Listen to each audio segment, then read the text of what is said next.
नमस्कार मित्रों, Shukla ji UP 32 channel में आपका स्वागत है। और मित्रों, आज इस वीडियो हम बात करेंगे अम्बा को शिव जी का वरदान। ये महाभारत की कथा है मित्रों, और इस वीडियो में हम इसी पे चर्चा करेंगे। और वीडियो को पूरा देखना, जिससे वीडियो तभी समझ में आएगा और सुनने में आएगा। तो हम बिना देरी के अपना वीडियो शुरू करते हैं। हस्तिनापुर के महाराज शांतनु की पत्नी महारानी सत्यवती के गर्भ से 2 पुत्र उत्पन्न हुए। बड़े का नाम चित्रांगद व छोटे का नाम विचित्रवीर्य रखा गया। चित्रांगद के युवावस्था के पहुँचने से पूर्व ही महाराज शांतनु का स्वर्गवास हो गया। महाराज के स्वर्गवास के बाद भीष्म ने सत्यवती की अपनी माता के समान सेवा की और चित्र विचित्र का पालन पोषण भी करने लगे। बाद में चित्रांगद राजा हुए, परंतु वे कुछ समय बाद ही गंधर्वों के साथ युद्ध में मारे गए। विचित्रवीर्य अभी बालक था, अतः वह भीष्म की देखरेख में राज्य का शासन करने लगा। विचित्रवीर्य के युवा होते ही भीष्म को विवाह की चिंता हुई। उन्हीं दिनों काशी नरेश की 3 कन्याओं का स्वयंवर होने जा रहा था। भीष्म अकेले ही रथ पर सवार हो काशी पहुँचे। इन्होंने अपने भाई के लिए तीनों कन्याओं का बलपूर्वक हरण कर लिया और हस्तिनापुर के लिए चल दिए। स्वयंवर में उपस्थित राजाओं ने भीष्म को युद्ध के लिए ललकारा। भीष्म ने अकेले ही उन सब को परास्त किया और कन्याओं को लेकर हस्तिनापुर ले आए। उन्होंने इन कन्याओं को विचित्रवीर्य के सुपुर्द कर दिया।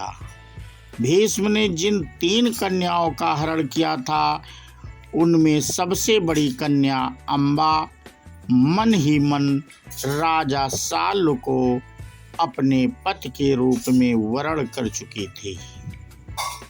जब भीष्म को इस बात का पता चला तो उन्होंने अम्बा को साल्व नरेश के पास भेज दिया था, परंतु साल्व ने अम्बा को कर अस्वीकार कर दिया कि मैं दूसरे के द्वारा जीती हुई रमणी से विवाह नहीं कर सकता। साल्व के वचनों को सुन अम्बा पुनः भीष्म के पास आई। तब भीष्म ने कह दिया कि तुम्हारे चित्त का स्वामी अन्य पुरुष है, अतः हम तुम्हें स्वीकार नहीं कर सकते।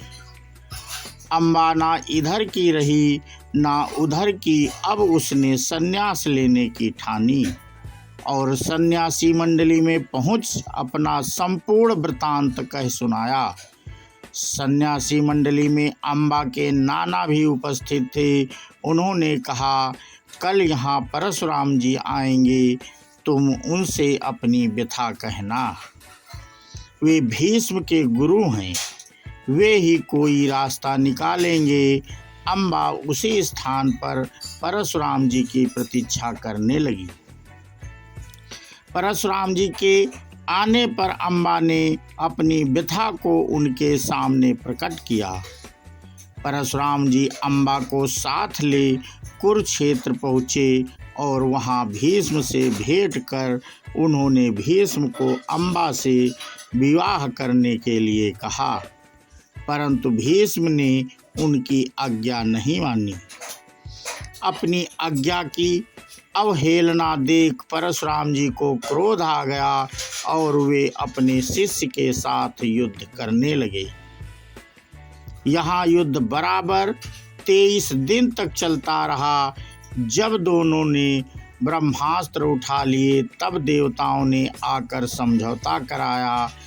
इस घटना के बाद अम्बा तपस्या करने लगी। उसकी तपस्या से प्रसन्न होकर शिव जी ने उसे साक्षात दर्शन दिए और वर मांगने को कहा। अम्बा ने महादेव जी से वर मांगा, मेरे हाथों से भीष्म का वध हो। यह सुनकर महादेव जी ने उसे वर दिया कि ऐसा ही होगा। उसी समय राजा द्रुपद का पुत्र की इच्छा से तप कर रहे थे। उन्हें शिव जी ने प्रसन्न होकर वरदान दिया कि मैं तुमसे प्रसन्न हूँ, अतः तुम्हें पुत्र प्राप्ति का वरदान देता हूँ। राजा द्रुपद के घर अम्बा ने ही पुत्र के रूप में जन्म लिया। वही अम्बा महाभारत युद्ध में शिखंडी के नाम से भीष्म के वध का कारण बनी। तो मित्रों, इस वीडियो में हम आपको